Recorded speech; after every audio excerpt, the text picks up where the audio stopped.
Hay uno clavado. Sí, uno solo, ¿no?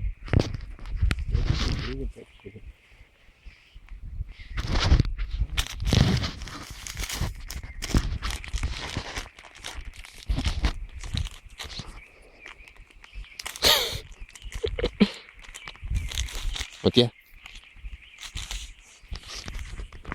Y Manuel. ¿Pero qué esperan para chocar?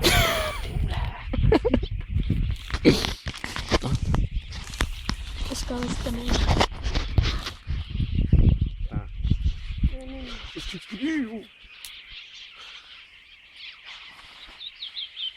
Ponete, paso montaña. Compadre, ¿no tenés un cafecito coña por ahí guardado? No.